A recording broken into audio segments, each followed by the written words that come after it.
a little girl whispers. There's a door behind the mirror. But what happens when a forgotten orphan opens it and the entire house seems to remember her name? Welcome to Cliffhaven Estate, a mansion steeped in silence and shadow, until a child named Ivy Clarke is sent there with nothing but a suitcase and a quiet soul. She doesn't speak much, she doesn't cry, but she listens, and when she does, the house begins to breathe again. Who was Ivy's mother, really? Why does the house seem alive only when she's near?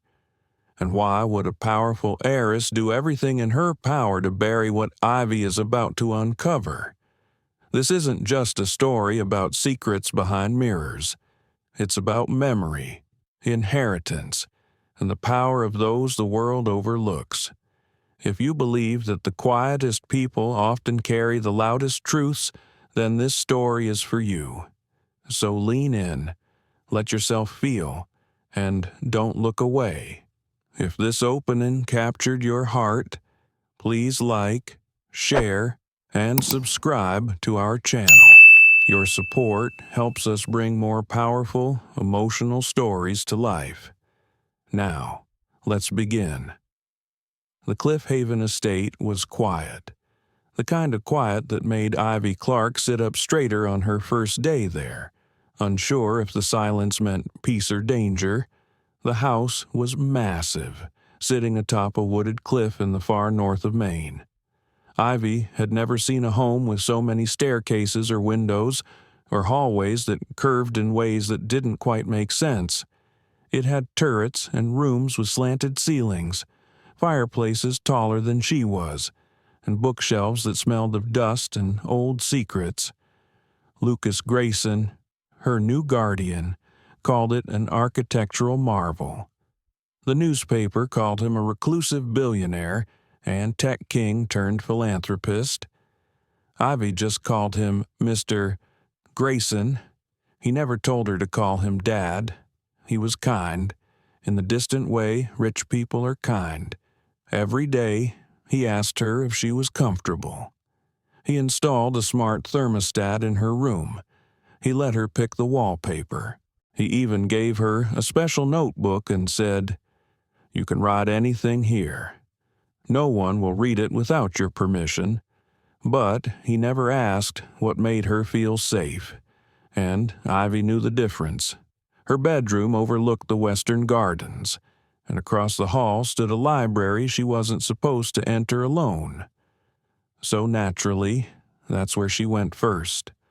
The library was breathtaking, long windows stretching from ceiling to floor, leather-bound books lining the walls, and, in the far corner, an enormous mirror, 8 feet tall, carved from dark wood that twisted into thorny vines and owls with hollow eyes. It wasn't just a mirror, it was a presence.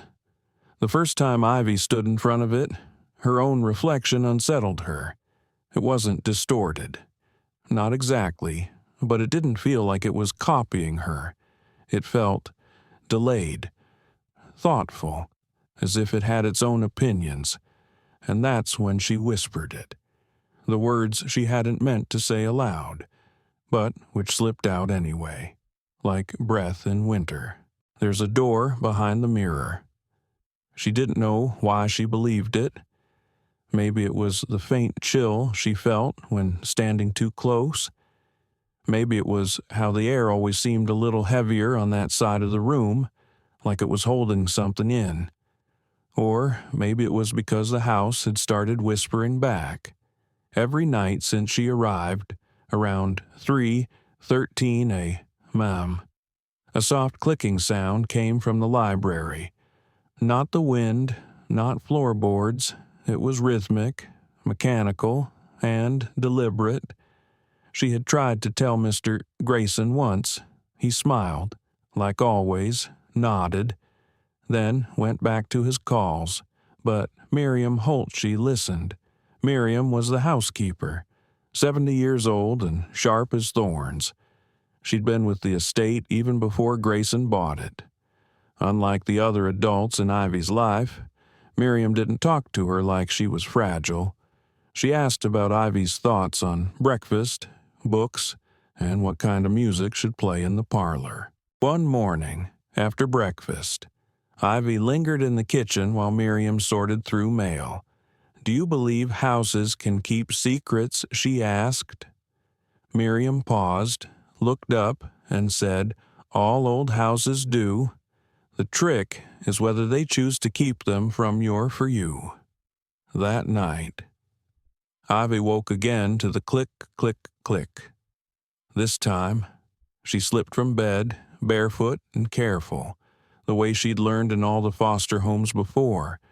No creaking stairs, no slammed doors. She pressed her ear to the library door. The noise stopped. Inside, the mirror stood silently, its surface faintly glowing with reflected moonlight. Ivy stepped closer, heart pounding not with fear, but with the certainty of someone who knows she's right, even if no one else does. And that's when she saw it.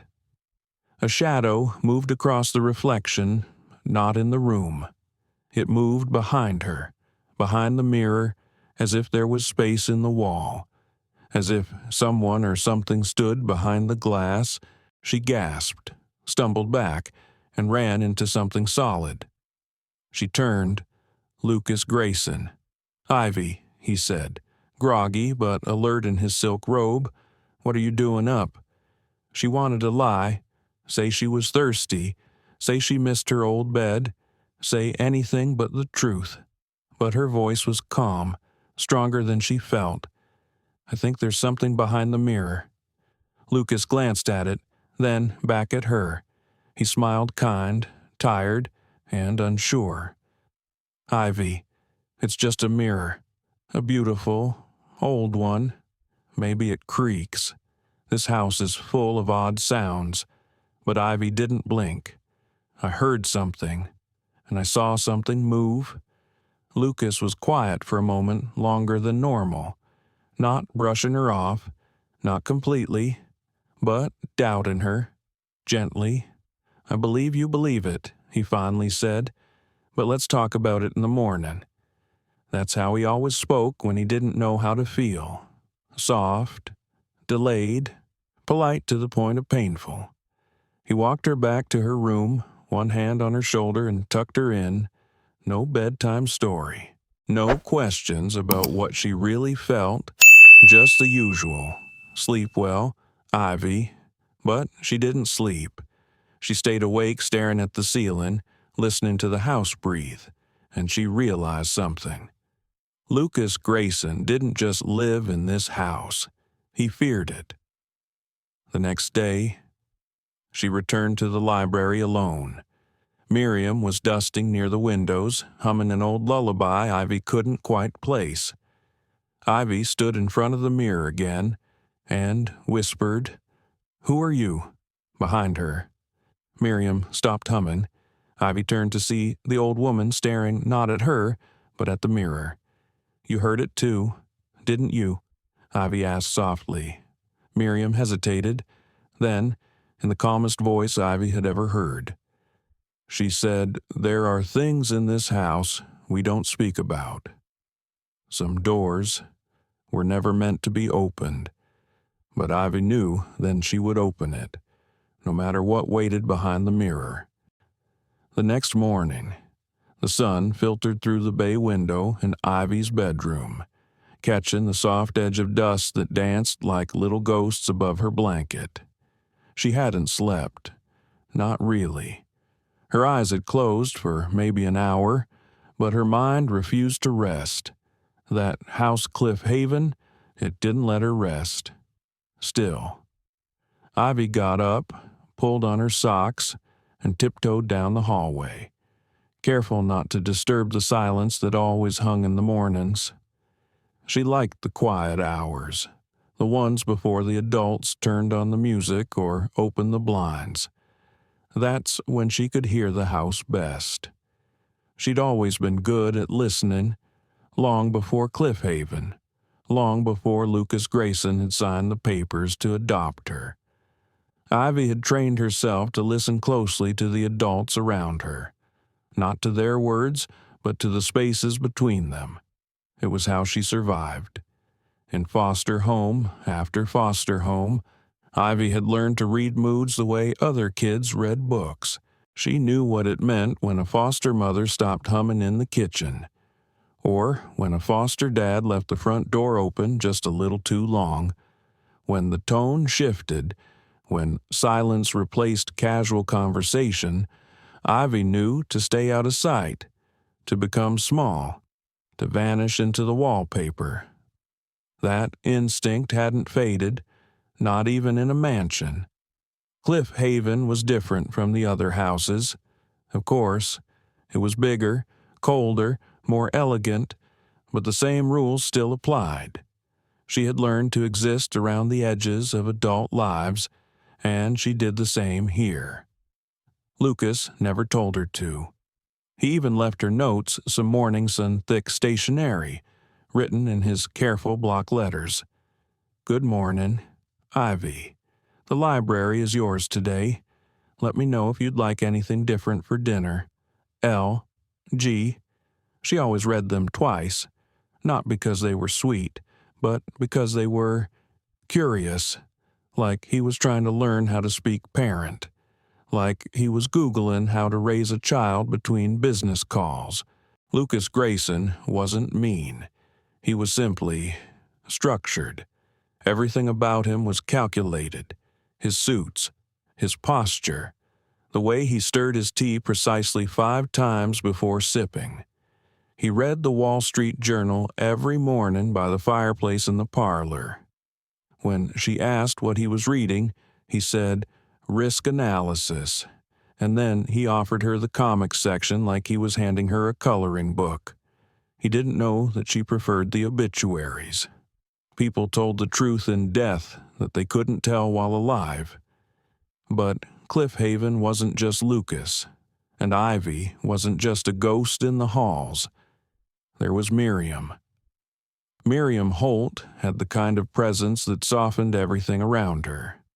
Her steps were slow but purposeful. Her hair, white and neatly pinned. She wore faded cardigans and smelled like chamomile and lemon polish. Ivy noticed that she never raised her voice, never made sudden movements. She didn't ask too many questions. But when she did, they were the kind that made Ivy feel seen.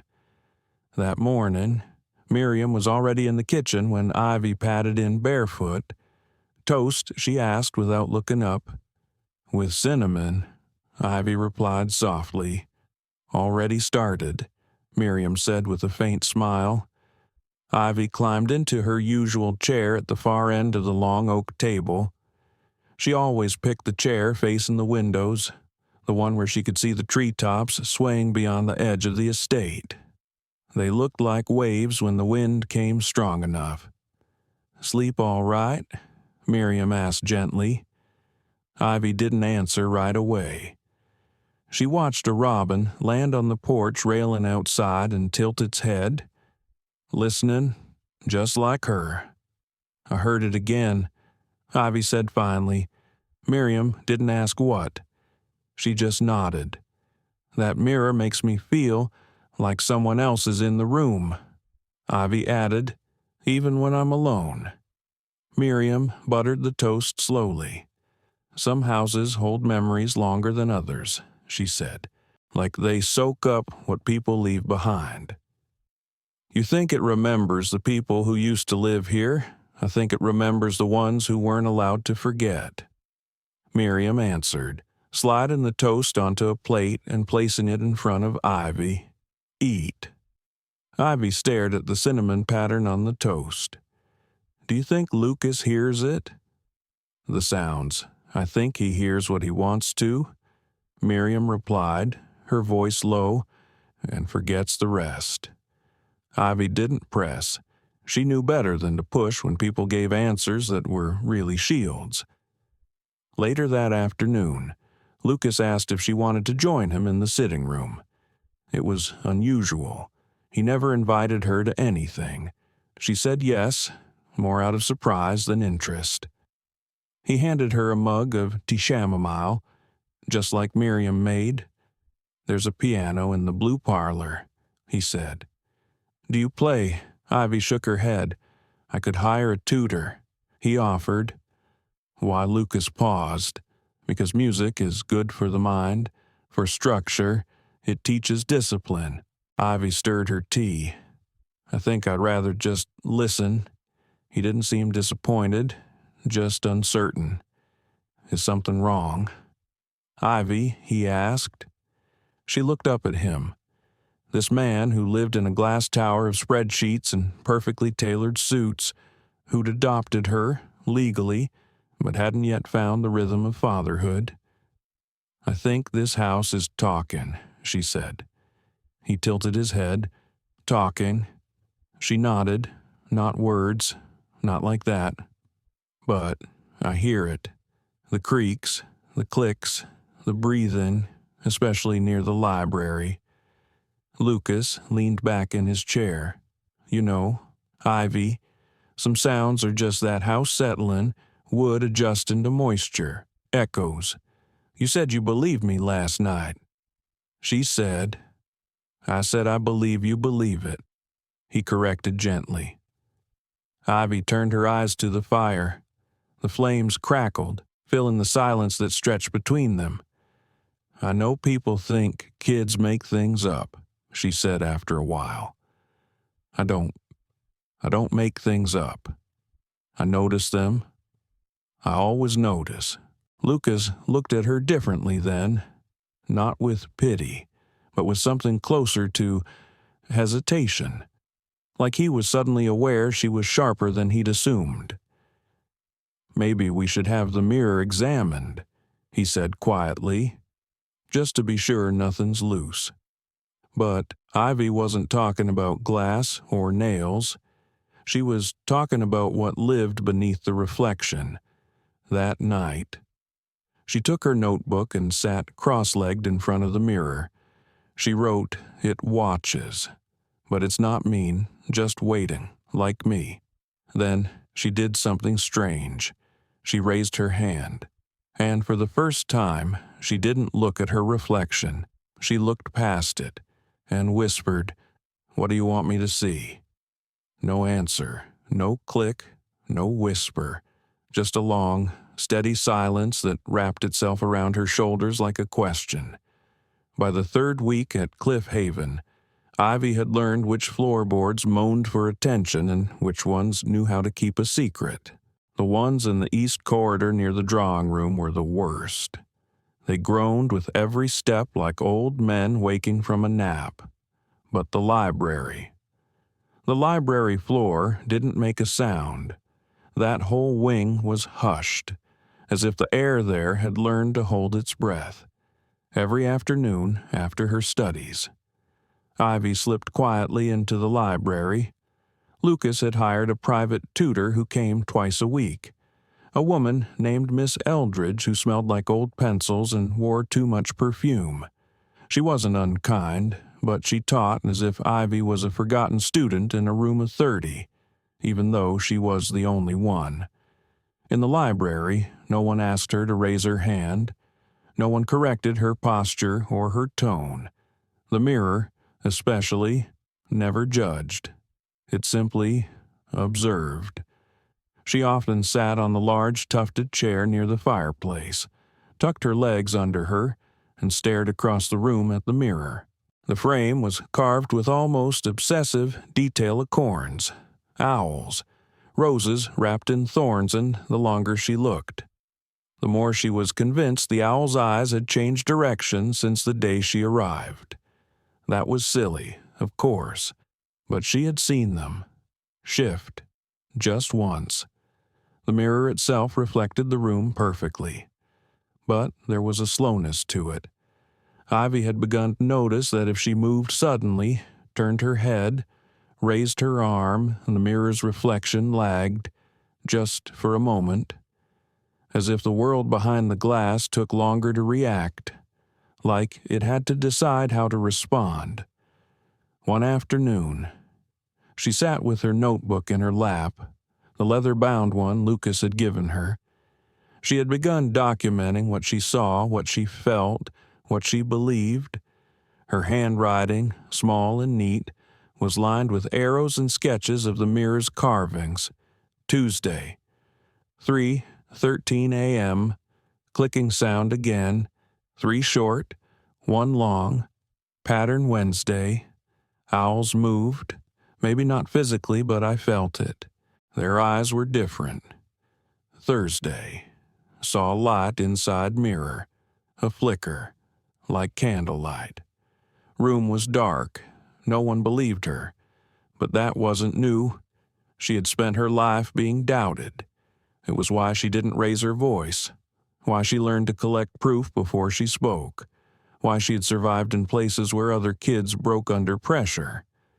You didn't argue when someone called you imaginative. You just waited for your moment. And that moment always came. That afternoon, while Miriam was dusting the bookshelves near the back wall, Ivy turned to her and said, "Do you know where this mirror came from?" Miriam didn't answer right away. She lowered her duster, exhaled slowly, and walked over to Ivy's chair.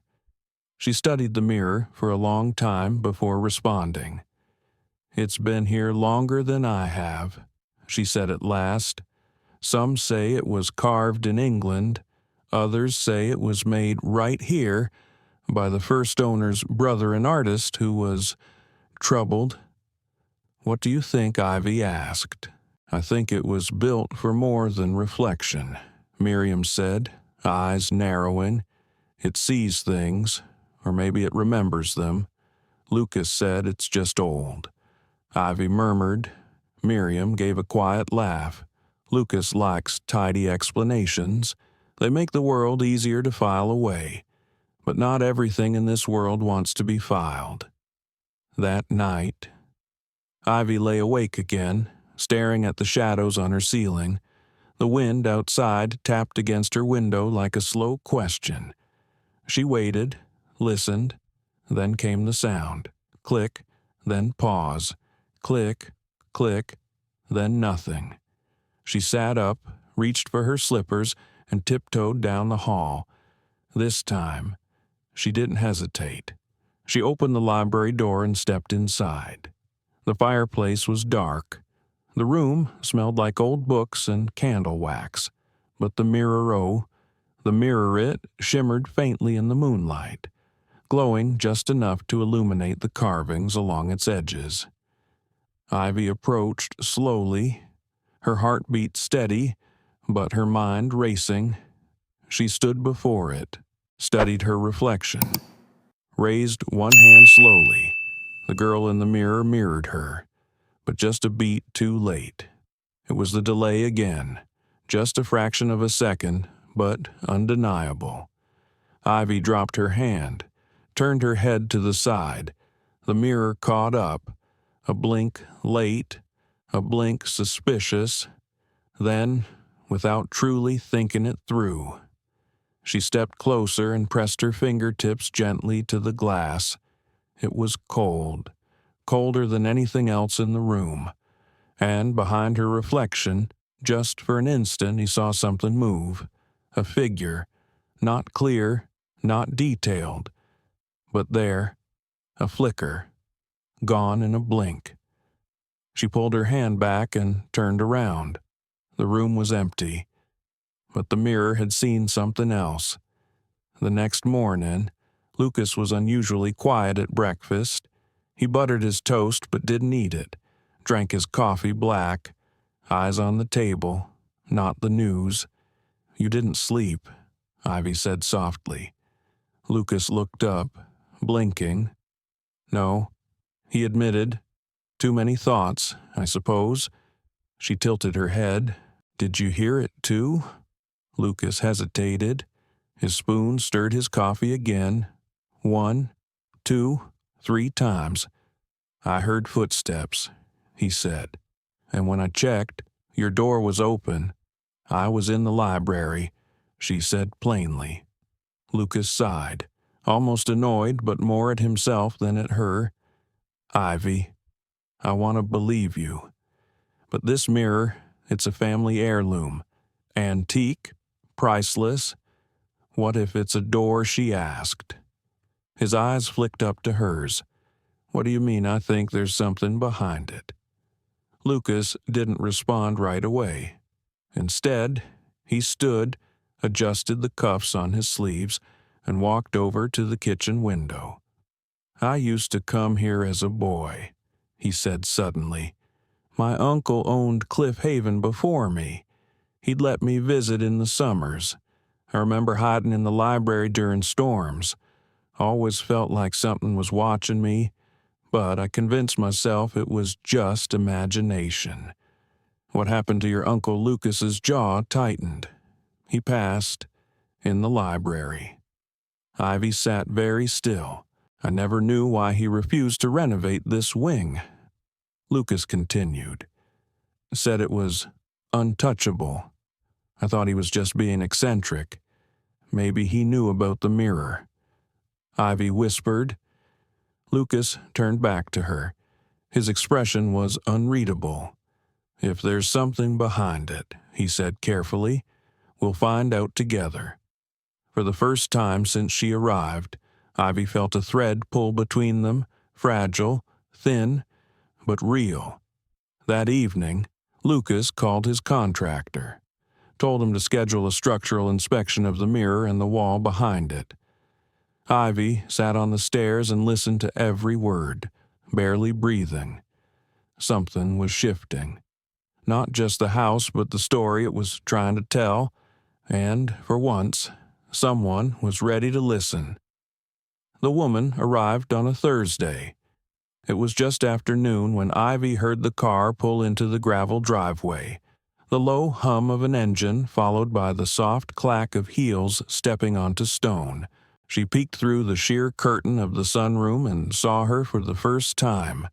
Red heels, too bright for Maine. A trench coat the color of wet clay.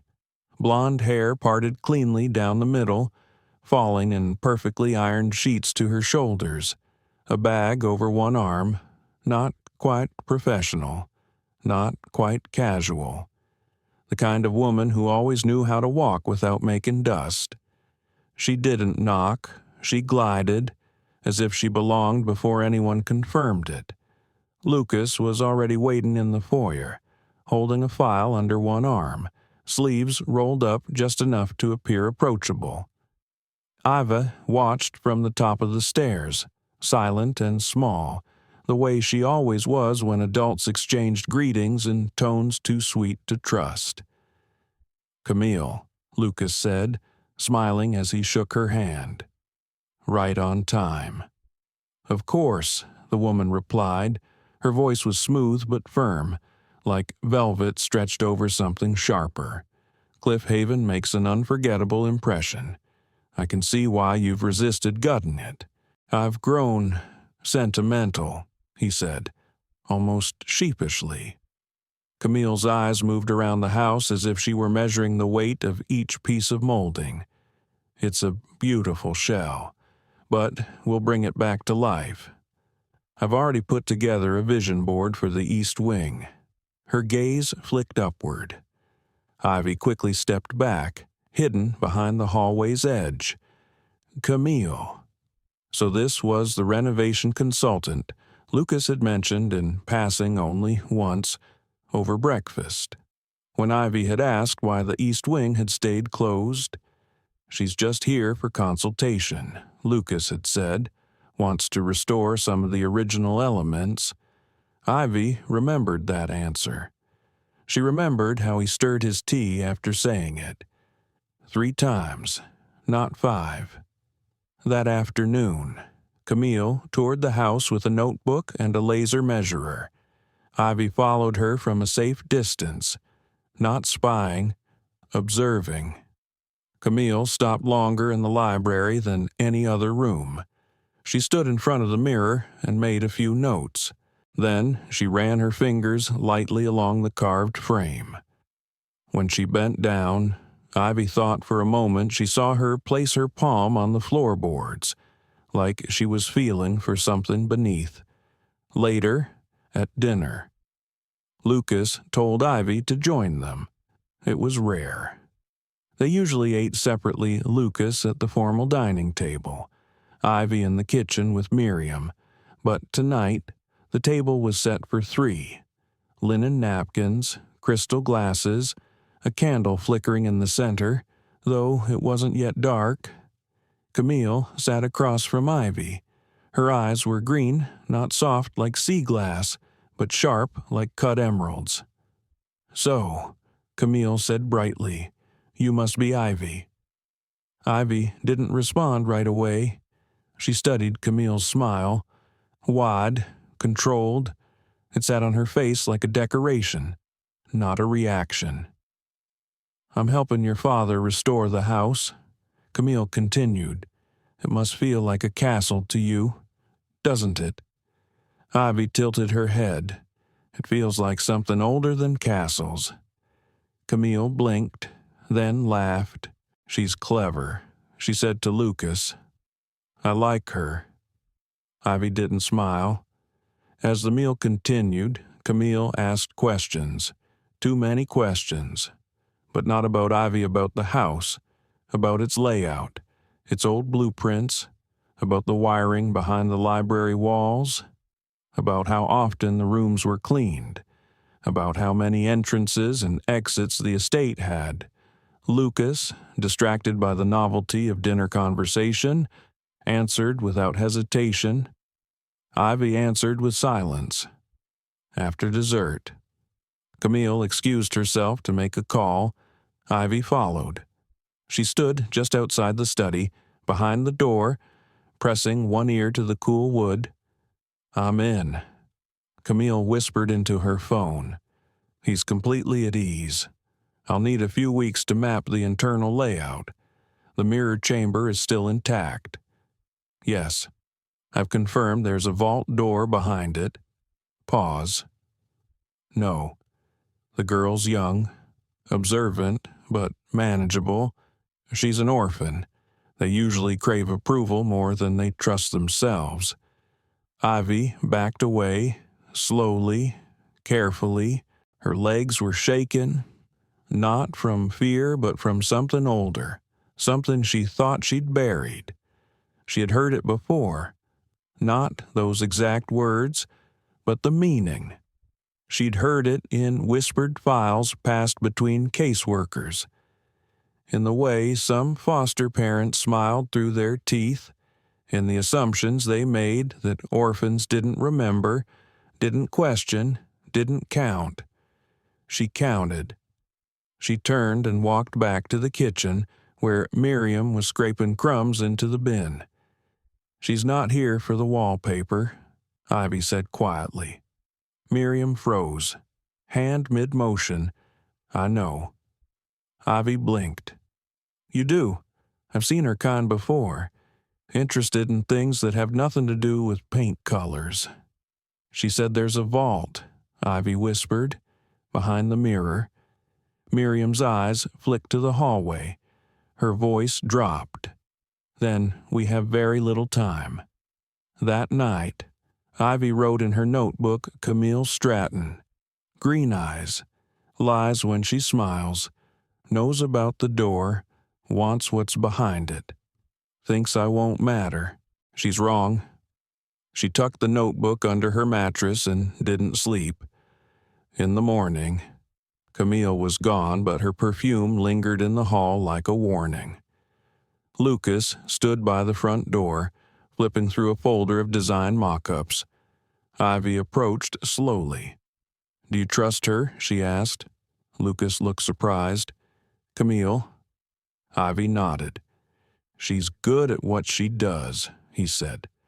"Why do you ask?" Ivy considered telling him everything.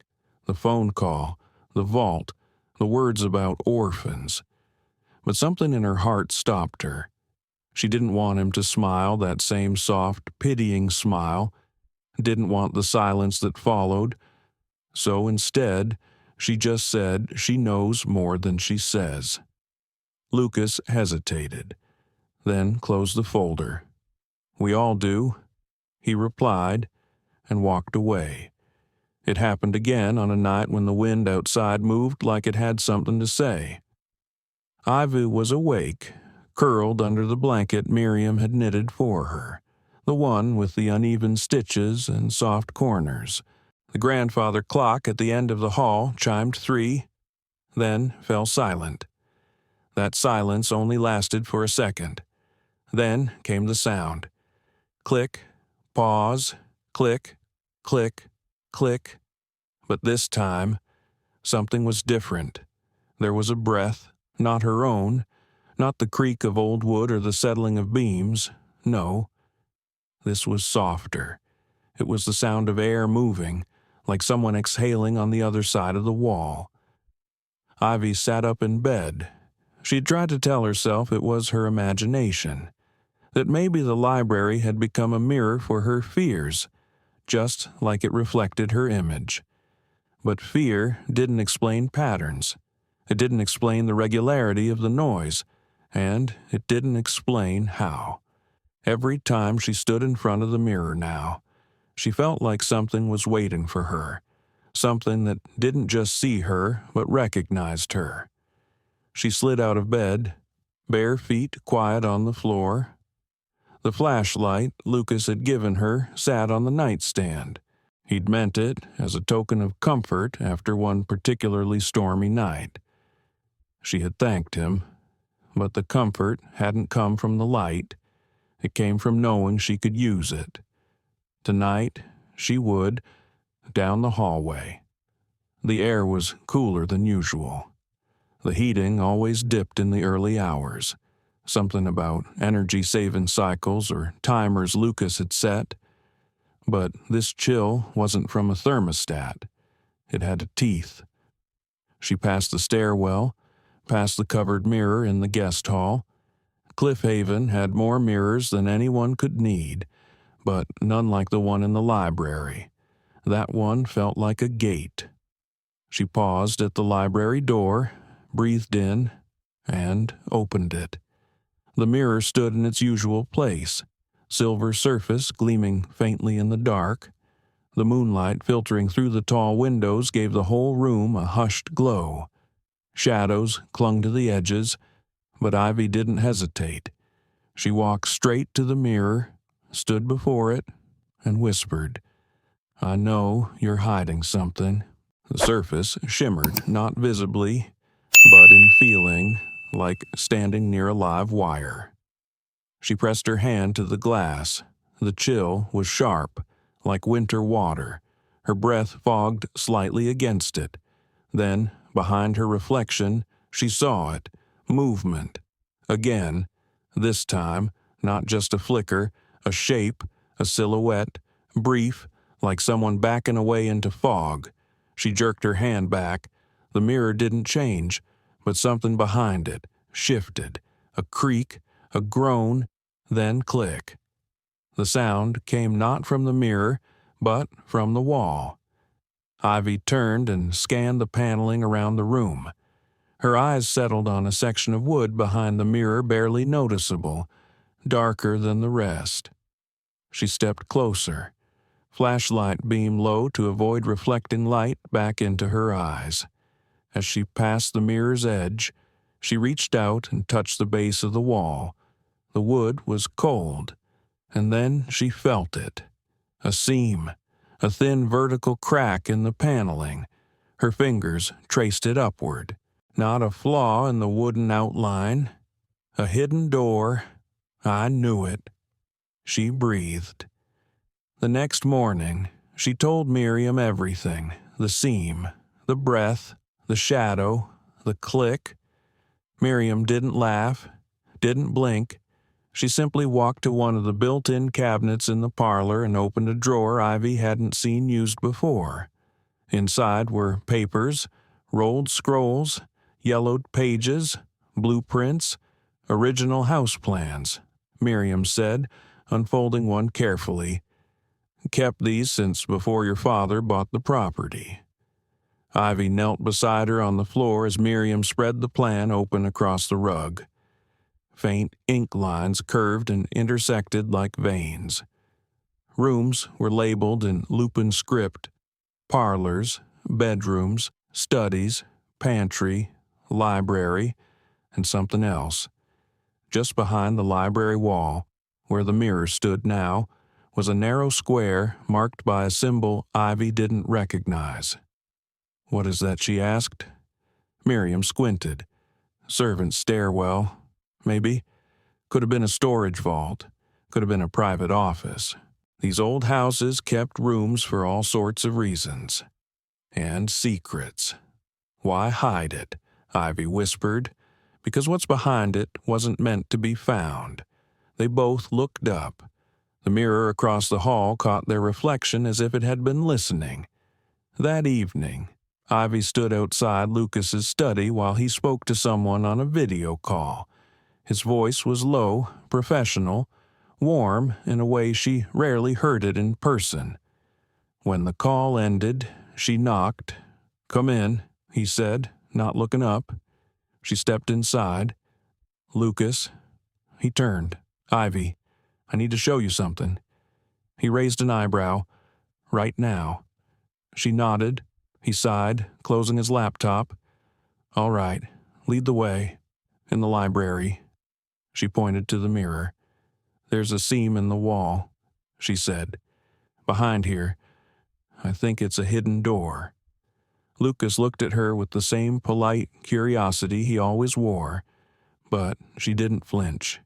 "Please," she added. That softened him.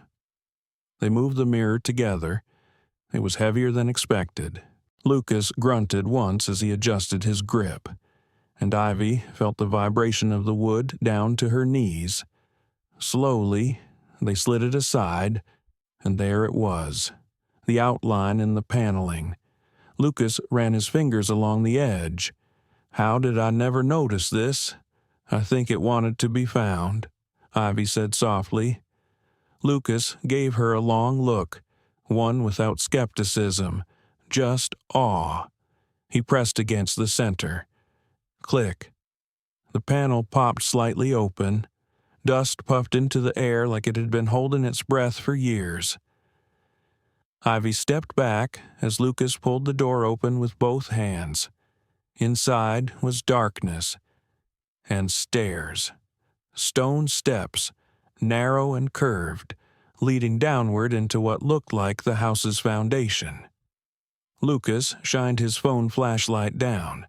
The stone walls were damp. The air smelled of iron and time.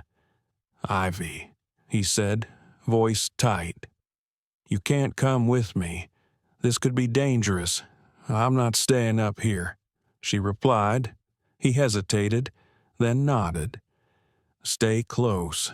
Together, they descended into the unknown. The staircase was colder than Ivy had imagined, not just from the dampness rising through the stone, but from something else, something deeper, a stillness that felt untouched by time, as if the air hadn't moved down there in decades. Lucas held the flashlight steady as they moved step by step. Ivy followed closely, her hand brushing the stone wall beside her for balance. The walls were narrow, curving inward slightly like the space had been carved out of the earth. Not built. Neither of them spoke. At the bottom, they reached a small landing. The beam of the flashlight swept across the space a low-ceilinged room with stone walls and no windows. It smelled like earth and rusted metal. In the far corner sat an old wooden chest. Thick, heavy, its surface marked by age and use, but it wasn't covered in dust. That was the first thing Ivy noticed. The floor around the chest was swept clean. No cobwebs, no grime. The chest itself gleamed faintly in the light, like it had been polished recently. Someone had been here. Lucas crouched, running a hand gently over the lid. His brows drew together. "There's no lock," he murmured, "just a clasp." He opened it slowly, careful not to make noise. Inside were old papers, rolled scrolls tied with ribbon, envelopes, a leather-bound journal. Beneath them, a velvet pouch, worn at the edges. Lucas didn't touch anything. Ivy stepped forward, eyes wide. "Is this—" she started to ask. Lucas nodded slowly. "It's something." He reached into the chest and lifted the journal first. Ivy watched as he opened to the first page, revealing handwriting faded by time. "Property of Augustin Stratton." Lucas's eyes flicked up to her. "Stratton," Ivy whispered, like Camille. Lucas turned the page. The next was filled with sketches, architectural drawings, floor plans. One of them showed the mirror, the chamber, a staircase leading to this very room. "Why would her family have this?" Ivy asked. Voice barely audible. "I don't know," Lucas admitted, "but we're not telling her about it." That was the first lie. Not because it was untrue, but because it meant something had shifted between truth and silence. Lucas wasn't being cautious. He was beginning to fear something. They brought the contents upstairs, careful not to disturb their order. Lucas locked them in his study that night, placing the key in his inside coat pocket. Ivy watched from the hallway. That evening, the house felt different, like it, too, was holding a secret. Camille returned the next morning. She swept in with her usual grace, red heels sharp against the wood floor, voice light as spun sugar. Ivy stood by the banister, arms crossed. "I hope I'm not too early," Camille said, brushing past the entry rug. "The morning light is perfect for reviewing trim patterns." Lucas emerged from his study, face unreadable. "You're fine," he said coolly.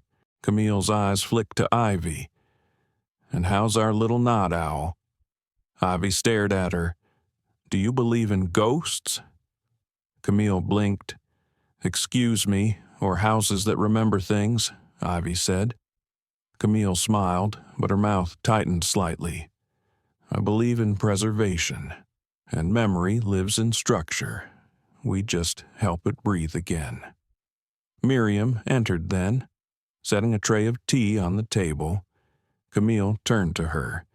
"Could I trouble you for a copy of the original blueprint for the East Corridor? I believe there was once a hidden pantry, but the walls have been altered." Miriam didn't flinch. "You'd have to ask Mr. Grayson for that." Camille looked at Lucas, but he was already walking away. Later that afternoon, Ivy found herself alone in the kitchen with Camille, or so Camille thought, from her perch in the hallway. Ivy watched as Camille pulled out her phone, turned her back to the door, and spoke in a hushed tone. "It's here," she said. "I saw the staircase. He's found the chest." Pause. "No, I haven't confronted him. Yet. I want him to trust me first. Then it'll be easier." Another pause. "Yes. The girl is still in the way. She's watching me like a little hawk, but she's just a child. No one takes children seriously." Ivy's hands curled into fists. She wanted to burst through the door, shout the truth, call Camille out in front of everyone.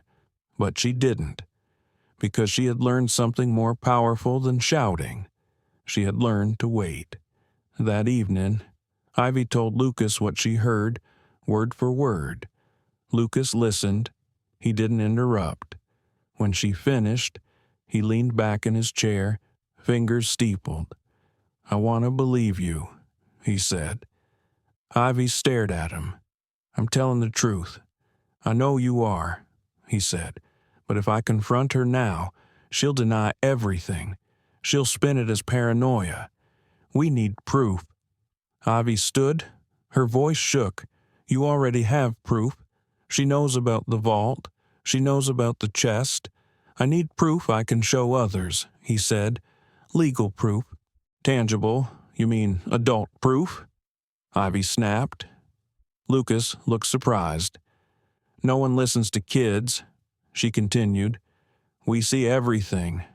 but it's never enough, not until someone gets hurt. She left the room before he could respond. Upstairs, she sat on the floor of her bedroom, notebook open, pencil moving furiously. Camille knows, Lucas knows, everyone is waiting, but the house is done waiting. It's warning us, every night. The door clicks because it's afraid too. The next day, Camille was everywhere, asking questions, taking measurements, whispering into her phone. Ivy stayed quiet, stayed small, until she found Miriam in the library, dusting the shelves near the mirror. "She's planning something," Ivy said. Miriam nodded. "I know. What do we do?"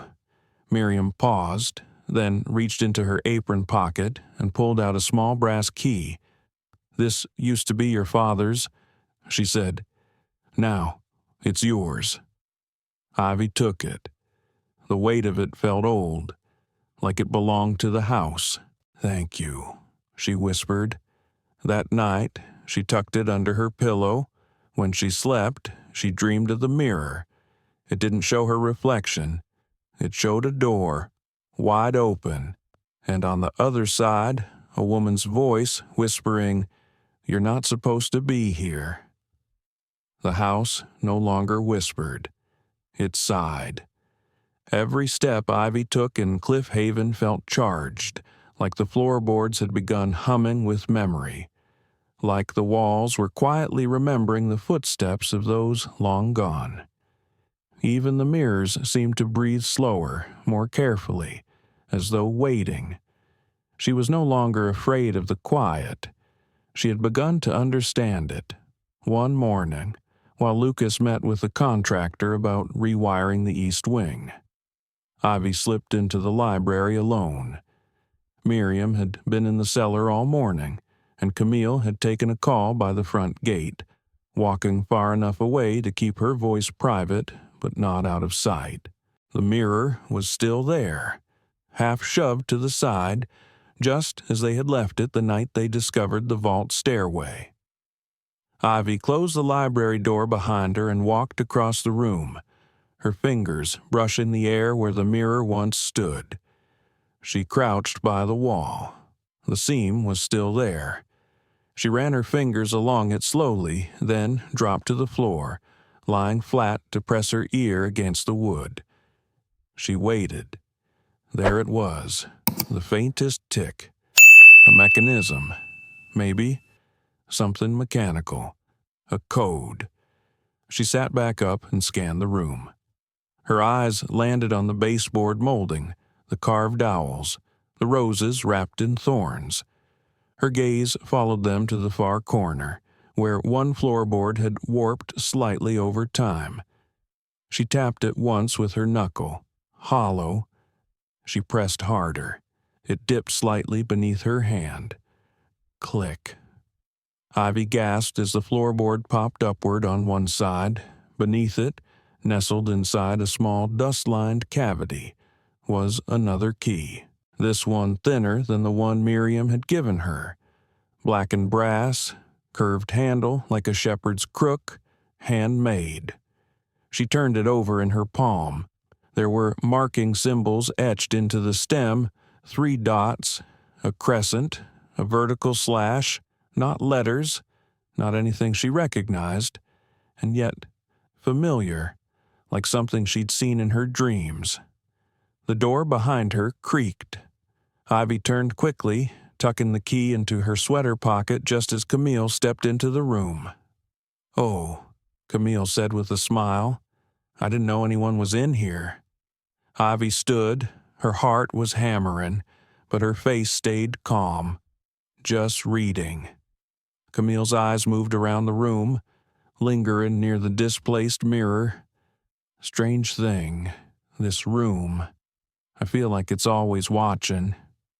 Ivy didn't respond. Camille crossed to the far window, pretending to admire the view, but her eyes were tracking details, the space behind the mirror, the fireplace, the uneven floorboard now slightly ajar. "You know," Camille said, voice light, My grandfather used to tell me stories about old houses with secret rooms and treasure maps. It's funny how often those stories started with little girls finding things they weren't meant to. Maybe they were meant to, Ivy said. Camille looked at her sharply, then smiled again. Clever. That night, Ivy took both keys, the brass one from the floorboard and the first one Miriam had given her, and locked herself in her room. She sat on the floor beside her bed, journal open, sketching both keys carefully. She noted every groove, every marking. Then she turned to the blank page and wrote 2 keys, 1 lie, 1 truth. What if the vault below isn't just a vault? What if it's a message or a trap? Camille doesn't just want what's behind it, she wants the right to rewrite it. She tucked the journal away and stared at the ceiling for a long time before sleep found her. The next day, Lucas called her into his study I've reviewed the papers from the chest, he said. Most of it is architecture, correspondence, but the journal, Ivy, it's disturbing. He handed her a page. Ivy read it slowly. They think it's simply a chamber, a space for storage, for hiding things. But I have seen the mirror shift. I have seen the face that looks back from it, not mine, not ever mine. The girl, she stands where I stood. She knows what I knew. She is not from my time, but from the memory of this place. Ivy looked up, breath shallow. It's like the house sees the future, she said. Lucas nodded. Or memory isn't limited by time. He leaned forward, his voice quieter. I think Camille's family was trying to unlock something that was never meant to be owned, and I think she's here to finish what they started. Then we stop her, Ivy said. Lucas looked at her for a long moment, then nodded. That evening, Miriam helped them prepare. They waited until Camille left the property for an overnight trip to secure new design contracts. Ivy didn't believe a word of it. Neither did Lucas. They returned to the hidden stairwell. This time, Ivy brought both keys. Downstairs, the vault was exactly as they had left it, still silent, and yet charged with something unsaid. Lucas moved slowly, sweeping the flashlight across the walls. There's a second compartment, Miriam whispered. To the left, behind the arch. Ivy followed her pointing finger. There it was, an indentation in the wall, shaped like a keyhole, but older, cracked at the edges. Ivy stepped forward. First, she tried Miriam's brass key. It didn't fit. Then she pulled out the second key, the one from the floorboard, and pressed it into the slot. Click. The wall shuddered. Dust fell from the ceiling. A low groan echoed through the stone. Then a second panel in the wall began to slide inward. Behind it wasn't a vault. It was a room. A circular chamber, lit by strange slits in the stone that glowed faintly without any source of light. Symbols lined the walls, the same markings from the key. Ivy stepped inside. In the center of the room stood a pedestal.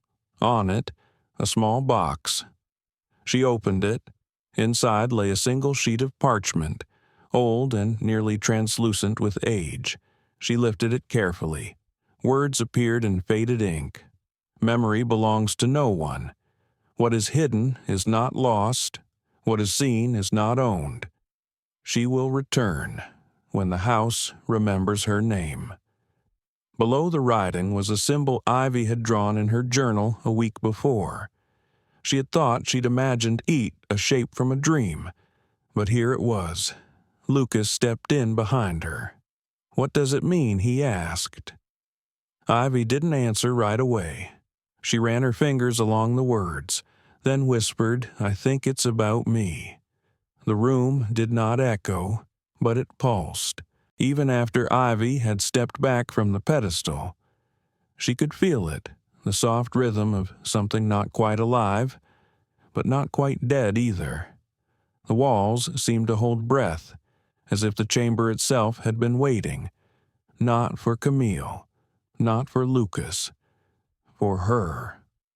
Lucas remained quiet beside her, scanning the faded parchment Ivy held as though hoping the words would rearrange themselves into clarity. But Ivy wasn't looking for logic anymore. She was listening, to the walls, to the space, to the feeling in her chest that said, "You've been here before, even if not in body." "I think it's remembering me," she whispered. Lucas looked at her, frowning gently. "What do you mean, I don't know? But it's not just about the past or the future.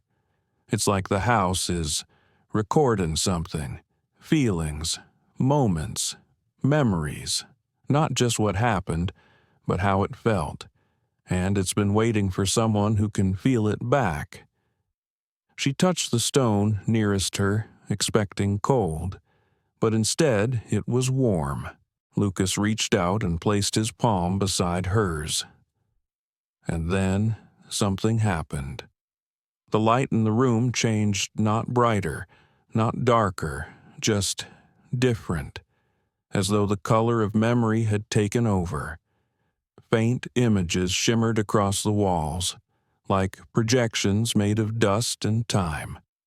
A little girl in a nightgown running down the hallway with a red ribbon in her hair, a man standing by the mirror, tears on his cheeks, whispering the name Elena, a woman wrapping letters in string and hiding them beneath a floorboard, and then, most startlingly, Ivy saw herself, not in the present, in the past.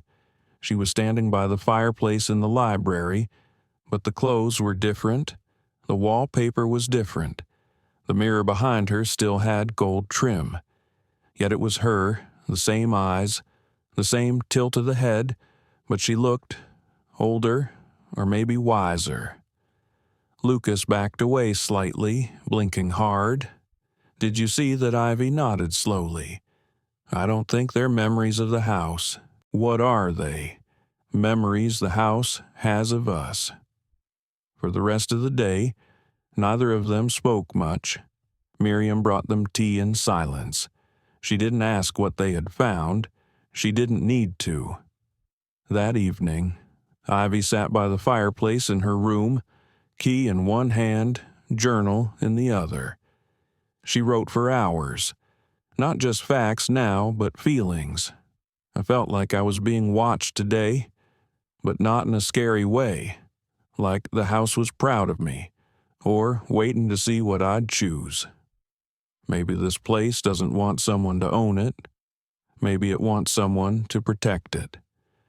Below that, she drew the symbol again.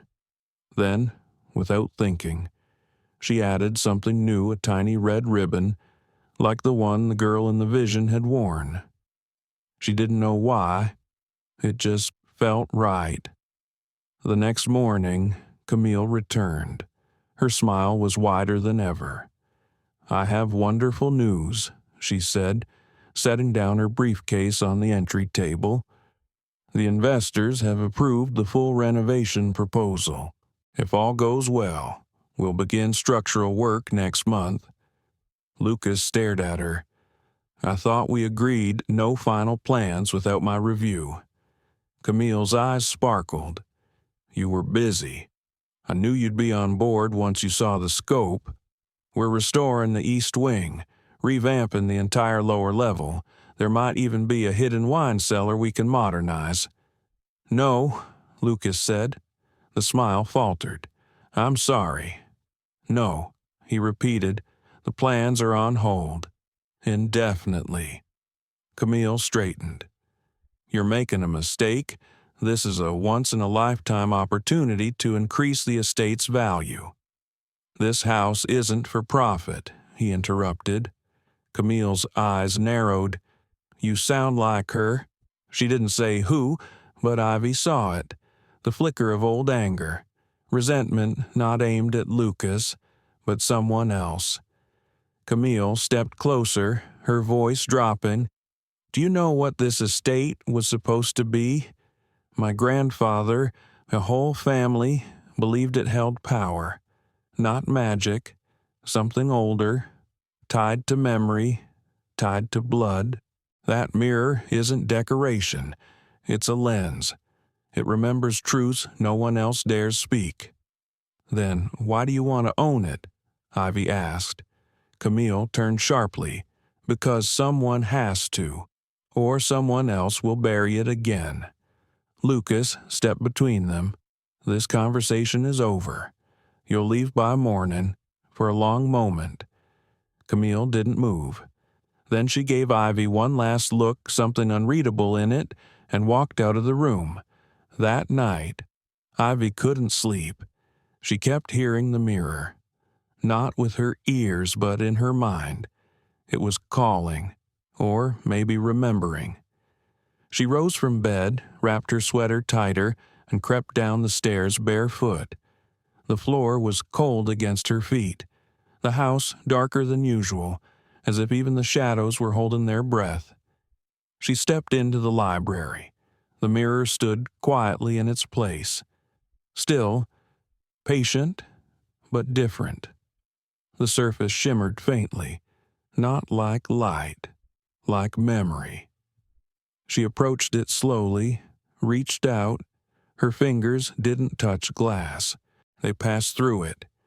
Gasping, Ivy pulled back, but it was solid again. She tried again. Her hand passed through again.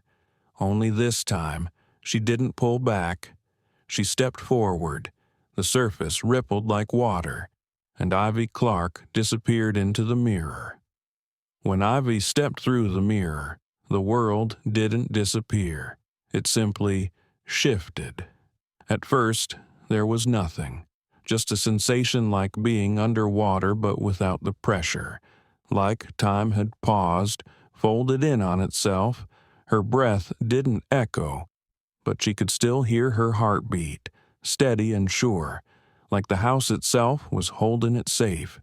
Then the light changed. Soft gold replaced darkness. The air felt warmer, cleaner, and around her, walls formed walls like Cliffhavens, but not quite. They shimmered faintly, like they were being remembered, not built. Ivy stood on a landing identical to the library's but missing the dust, the age. Everything here looked new, but also old. In a way, memory makes things timeless. She turned slowly. The mirror behind her was gone, or rather, it had become a window. And through that window, she saw herself standing in the real library, still and ghost-like. A faint echo of her remained behind, like the house hadn't finished letting go of her reflection. She moved forward. The corridor stretched ahead, lined with sconces that lit themselves as she passed. Soft, golden light flickered like candlelight but cast no heat. The floors were polished wood. The scent of lavender and something older cedar paper filled the air. She paused at a doorway and pushed it open. Inside, a woman sat at a desk. She wore a deep green dress with long sleeves, and her hair was pinned high in a style Ivy had only seen in old portraits. Yet her face wasn't cold. It was kind, tired, gentle. The woman looked up and smiled. "You made it." Ivy blinked. "Who are you?" The woman didn't answer right away. Instead, she stood, came around the desk, and knelt to Ivy's level. Her eyes were a familiar color, a dusky gray blue that made Ivy's chest tighten. "You've been asking questions," the woman said. "Now it's time for answers. I don't even know where I am." "You're still in Cliffhaven," the woman said gently. "Just the version it keeps within, the memory of what it once was, and what it could have been." "Why me?" Iva asked. "Because you listened." The woman stood and gestured toward a painting above the fireplace. Ivy stepped closer and realized it wasn't a painting at all. It was moving. The brushstrokes shimmered with life. It showed the library her library, but filled with people. Children reading on the floor, a man playing the piano, a woman laughing as she dusted books. Life pulsed in every corner. "This is what Cliffhaven remembers," the woman said softly. "Before the silence, before ownership became obsession, before memory was locked away." Ivy turned to her. "Are you?" "One of them I was," the woman said, "a caretaker. Like Miriam. We were meant to protect, not profit. But someone forgot that. My family. We tried to seal it away, to wait for someone who would see it for what it was." She stepped forward, placed a hand gently on Ivy's shoulder. "You are that someone?" Ivy swallowed. "But I'm just a kid." The woman smiled. "And memory trusts children most. They haven't yet learned how to bury truth." Something flickered in the mirror window behind them. Lucas. He was calling her name. He looked panicked. "He's afraid you're gone," the woman said. "Am I? You're between not gone, not lost, but if you don't go back soon, you'll forget which side you came from." Ivy turned toward the mirror, heart racing. "Wait," the woman said, reaching into a drawer and handing her something small. A necklace, thin chain, tiny key charm, familiar. "My mother had one like this," Ivy whispered. "She did. And now, so do you." The key was no ordinary charm. Ivy could feel it, like it hummed in her palm. "What does it unlock?" "Not a door," the woman said, "but a choice." Ivy nodded slowly. "I'll come back," she said. The woman shook her head, kindly. "You'll remember, and that's enough." Ivy stepped toward the mirror. As her hand passed through, the shimmer returned. The house felt like it sighed again. Then she was back in the library. Lucas caught her before she stumbled. "Ivy?" She was pale, sweating, but awake. "I saw her," she said. "Who a caretaker, from before." She said the house remembers what we forget, that it trusted me because I listened. Lucas looked at her, truly looked. "I believe you." He held up a letter. "It came while you were gone. Camille filed for temporary estate injunction. She's trying to freeze the title claim historical rights through her family." Ivy looked at the letter, then down at the necklace. "Then we give the house a voice." That evening, with Miriam's help, they opened the panel again, this time with purpose. The parchment they found earlier now glowed faintly in Ivy's presence. And when she laid the key charm on the pedestal beside it, the walls reacted. Light burst through the carvings. More writing revealed itself on the stones. Names, dates, confessions, contracts, proof that the house had never been deeded to any Stratton, that it had once been a sanctuary, not just a residence, a place of refuge for those forgotten, for the lost, for the ones history tried to erase. Miriam wiped a tear. "I always suspected." Lucas scanned the inscriptions. "This is more than proof. This is memory turned into evidence. And, for the first time," Ivy smiled. She wasn't just fighting a battle over a house, she was telling its story. And she wasn't alone. The morning of the hearing arrived with a strange stillness.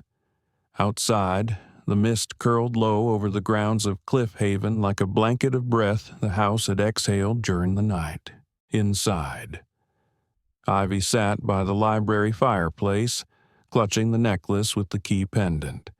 Her fingers curled around it tightly, as if it were more than metal, as if it were memory forged into something solid. Lucas stood across from her, going over the documents again. His voice was calm, but Ivy could see the tension in his jaw. The room was quiet. but it wasn't empty. Miriam moved softly in the background, arranging papers, polishing the oak conference table, as if preparing the space not just for a meeting, but for a reckoning. Camille was due any minute. The estate injunction hearing would be held on the grounds by agreementa private negotiation before formal court proceedings. Ivy didn't know all the legal terms, but she understood this much: Camille had used her family's name and history to try to seize control of Cliffhaven. She had filed claims of rightful inheritance based on archived blueprints and a will she conveniently discovered last month. But the house had other records. Ivy knew it now. The memory stone chamber had documented everything: letters, contracts, confessions, not written with ink but etched into the foundation of the home itself. Camille didn't stand a chance, and yet Ivy still felt afraid, not because Camille could win, but because people like Camille always assumed they were right, that they had a place the world owed them. That history was a game of possession, not protection. She didn't just want to beat Camille. She wanted her to see the truth. At exactly 10 the front doors opened. Camille arrived in a fitted navy suit, hair pulled back so tightly it looked sculpted. 2 attorneys flanked her, both men in crisp gray suits with thin leather briefcases. One looked bored already, the other looked overconfident. Lucas greeted them in the foyer. "Mr. Grayson," Camille said coolly, nodding toward Ivy, "and our little historian." Ivy said nothing. She simply met Camille's gaze and didn't blink. They gathered in the library. Lucas laid out the deed records first, then the historical letters, transcribed and verified. He placed copies of the original caretaker's charter on the table, retrieved from the chamber beneath the estate. He showed them a list of names etched into the stone people the estate had once sheltered: war orphans, displaced artists, scholars with nowhere else to go. Camille glanced at it all without emotion. This proves nothing. Old papers and rumors. A few etchings in a cellar do not undo legal inheritance. Lucas's voice stayed steady. "No, but this might." He pulled a slim metal device from his coat pocket and tapped it. A holographic projection lit up the air between them, a scan from inside the chamber, the symbols, the writings, the mapped lineage of caretakers, not owners.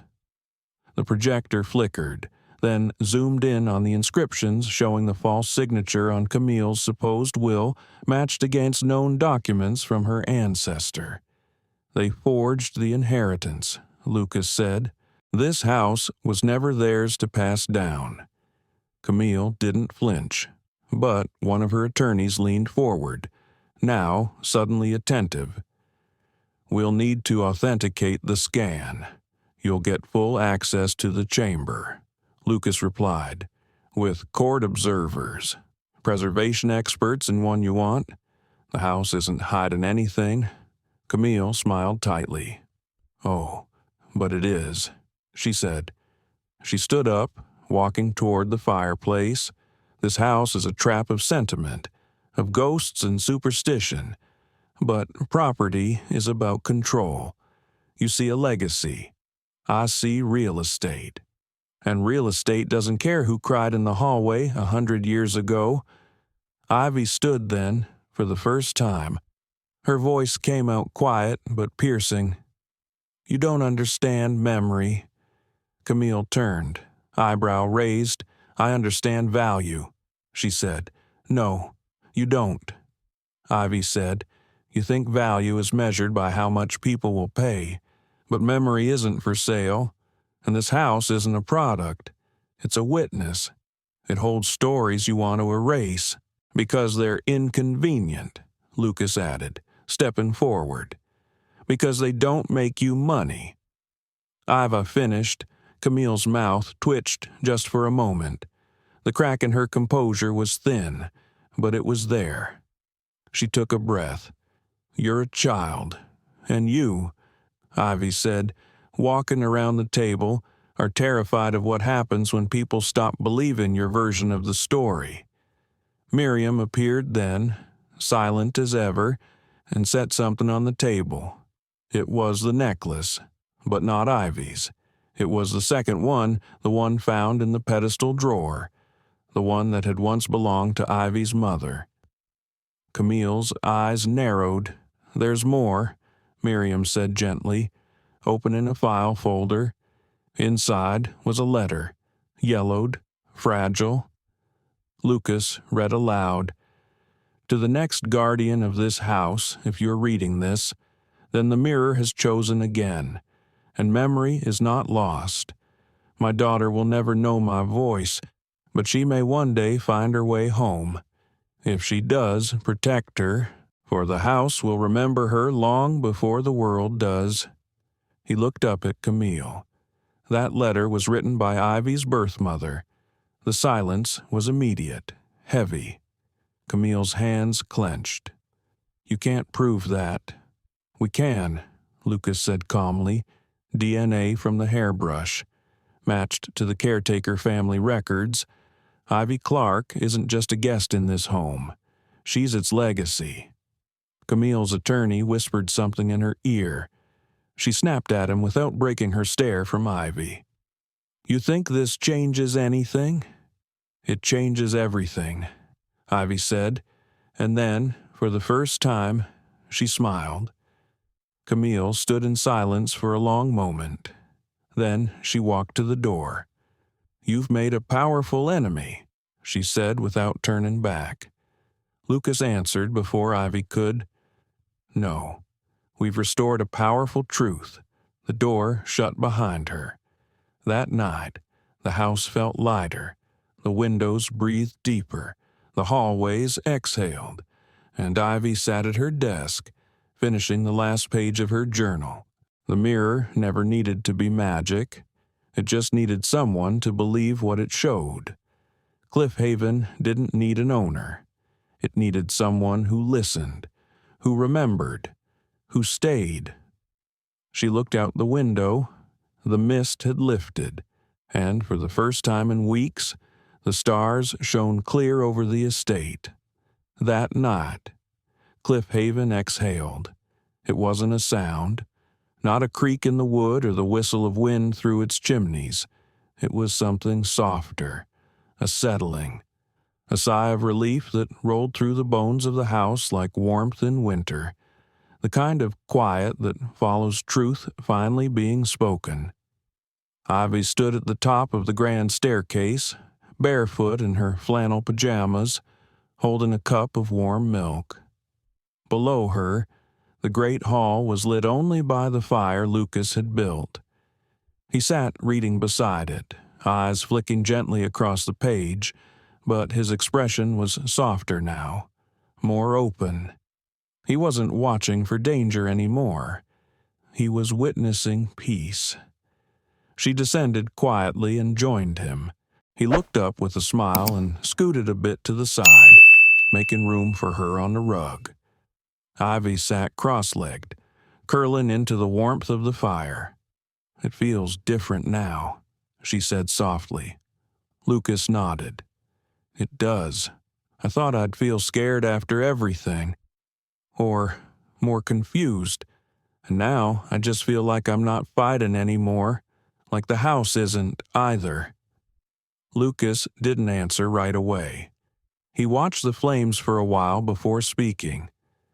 "When I first came here," he said, "I was running. I just left a job that paid more than I ever thought I'd make, but I hated who I was becoming.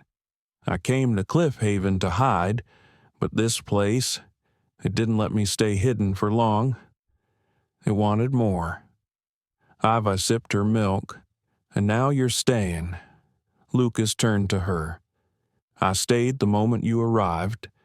They sat in silence after that, not because there was nothing to say, but because everything that needed to be felt was already there between them. Later, after Lucas had gone upstairs. Ivy walked the halls of Cliffhaven alone.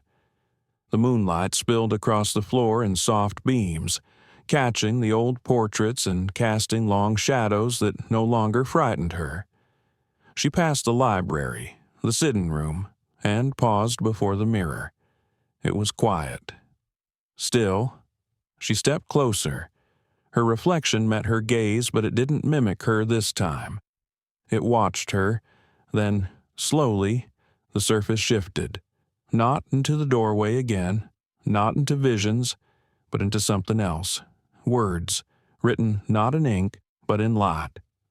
Across the glass, memory is safe. Ivy pressed her hand to the mirror. Thank you. The words faded, and her reflection returned. She smiled at herself. The next morning, Miriam brought Ivy a letter. It was in your mother's old chest. I hadn't seen it before, but I think now it's time. Ivy took the envelope with careful hands. The handwriting was delicate, looping, a little faded. She opened it slowly. Inside, a single page. My sweet Ivy, if this ever finds you, it means the house remembered. It means you made it. I won't pretend this makes up for the years we lost or for the pain that came before. But know this, you were never forgotten. Not by me, not by the house. You were always part of something bigger than silence, bigger than fear. You carry in you the gift of remembering what others try to bury. That is not a burden. That is power. With all my love. Ivy Clarke. Ivy folded the letter and held it to her chest. She didn't cry, not exactly, but something in her face softened, like a knot she didn't know had been tied was finally unwinding. That afternoon, she and Lucas held a small gathering. Just the three of them, Miriam, Ivy, and Lucas in the chamber beneath the house. They lit small candles around the room. Ivy placed her mother's letter on the pedestal. Miriam brought a photograph-phone Ivy had never seen before of Elena standing in the old garden, holding a baby in her arms. The wind had caught her hair, and her smile was brilliant. She was brave, Miriam said. She didn't run because she was scared. She ran to keep the truth alive. Ivy looked at the photograph and saw something in her mother's eyes that mirrored her own. Then Lucas stepped forward with a small tin box. He opened it and removed a handful of acorns. "What are those for?" Ivy asked. "For planting," he said. "In the old grove." Miriam nodded. "Your mother always said memory should grow roots." So they walked together to the edge of the property, just as the sun began to dip below the trees. Ivy chose a spot beneath the oldest oak and helped Lucas dig shallow holes in the soil. They placed the acorns inside gently, like they were promises, and covered them with care. The wind stirred through the trees, not harsh, not cold, but like a whisper, like a thank you. Later that evening, Ivy found herself back in her room, curled up under the quilt Miriam had sewn years ago. Her journal lay open beside her, but she didn't write right away. She stared at the ceiling, thinking, not just about what had happened, but about what came next. She was still just a girl, still 11, but she didn't feel small anymore. She felt rooted. She finally picked up her pen. Cliffhaven isn't just a house. It's a memory that breathes, a place that sees and listens and waits for the right person to speak for it. For so long, I thought being quiet meant being invisible, but sometimes quiet is just deep listening. Sometimes quiet is how truth begins. She paused, then added one last line, and I'm ready to listen for the rest of my life. She closed the journal. Outside, the moon rose high over Cliffhaven, and inside, the house slept easy for the first time in decades. Years passed, but Cliffhaven never aged. The seasons changed around it, the trees shedding leaves in gold and rust, snow settling softly over the roof like a whispered lullaby. Children who had once been wide-eyed visitors returned as adults with questions. Artists came looking for solitude and left with stories. Families who'd lost their way found warmth again beneath its beams. But through it all, one constant remained Ivy Clarke. She never left. Not because she had to stay, but because she chose to. Cliffhaven had become more than a house, it had become her calling. She didn't live in the master suite. Instead, she kept her room just as it was small, sunlit, with the same quilt Miriam had sewn. Her journal now rested beside dozens of others, each one filled with observations, letters, reflections. She called them the house's voice. Lucas stayed too. He ran the educational programs and preservation fund. But his heart was always in the kitchen at dawn, making pancakes for visiting children or discussing constellations with curious teenagers late into the night. His presence anchored the place, quietly, like roots. Miriam had passed on peacefully 3 winters ago. Her final note to Ivy was stitched into a piece of linen. You were always enough. They buried her beneath the old oak grove, beside the seedlings she'd helped plant. And when spring came that year, tiny sprouts pushed up from the soil like new pages being written. But today was different. Today, Ivy opened a door that had stayed closed for years. The room at the end of the west wing, once sealed, once forgotten, now restored. She called it the legacy room. Sun poured through the stained glass windows that had been cleaned but never replaced. The floor, polished oak, gleamed beneath shelves filled not with books alone but artifacts, letters, ribbons, portraits, pieces of people who once belonged to this story. At the far end stood the mirror, its surface clear. Still, but no longer hiding anything. Children filed in 20 of them, aged 8 to 14, all part of the history program Ivy had helped launch with the town council. They came every spring to stay for 1 week, learning about the power of memory, the way history isn't something written down by winners, but something lived, felt, held. One girl stepped forward. She had curly black hair pulled into 2 small buns and eyes the color of warm tea. Her name was Danny. She was 10. There's a secret in here, isn't there? She whispered to Ivy, glancing at the mirror. Ivy knelt beside her. There are many, but they're not hidden anymore, just quiet, like the house. The girl touched the glass and frowned. It's warm, Ivy smiled. Yes. It remembers you, too. Danny blinked. How could it remember me? Because part of you belongs here. Even if you haven't found out why yet. The children wandered the room. Some drew in their notebooks.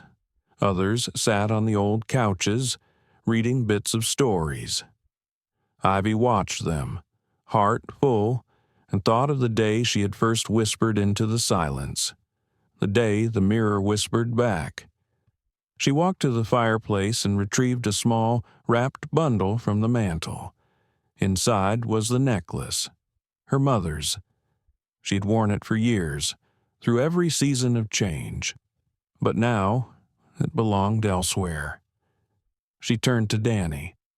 Come here, she said gently. The girl approached, wide-eyed. Ivy knelt and held out the necklace. This is for you. Danny shook her head. I can't. It's yours. It was mine, Ivy said, and before that, it was my mother's.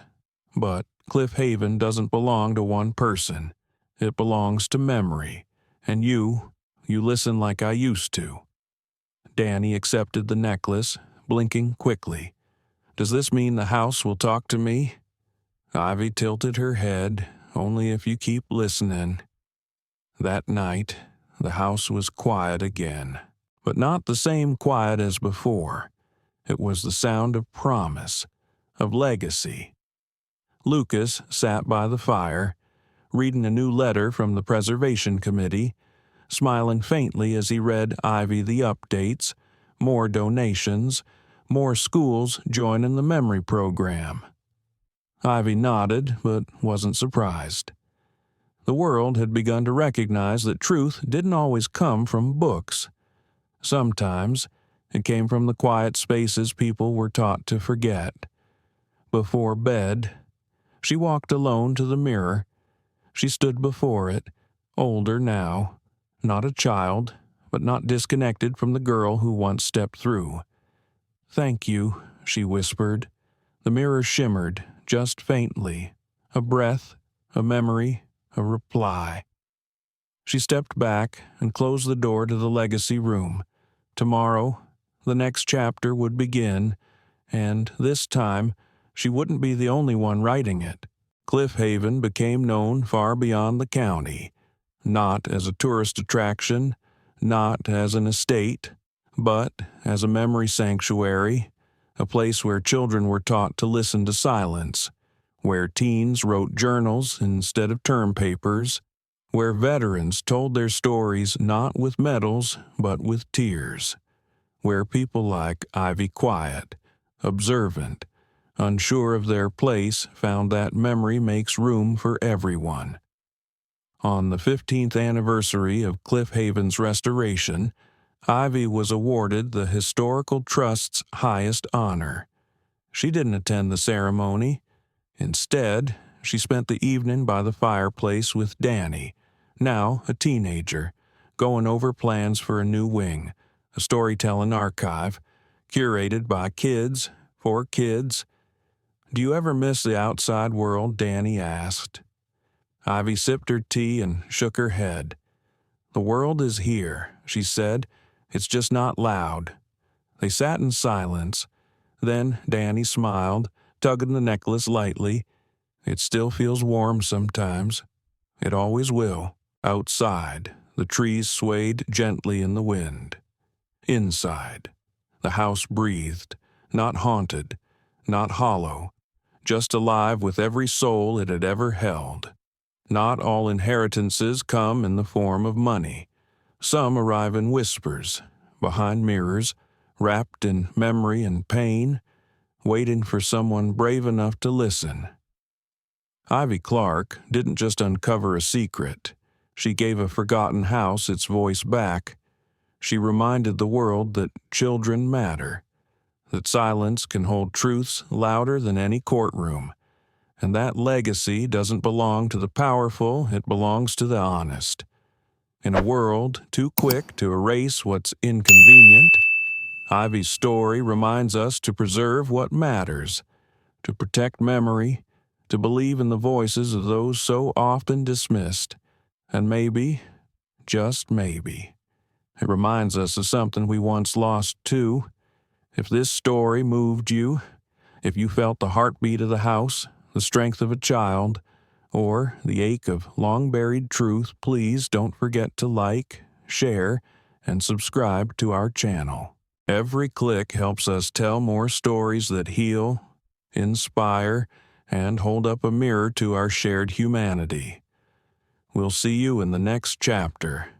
Until then, remember to listen, because sometimes memory knocks quietly and waits for you to answer.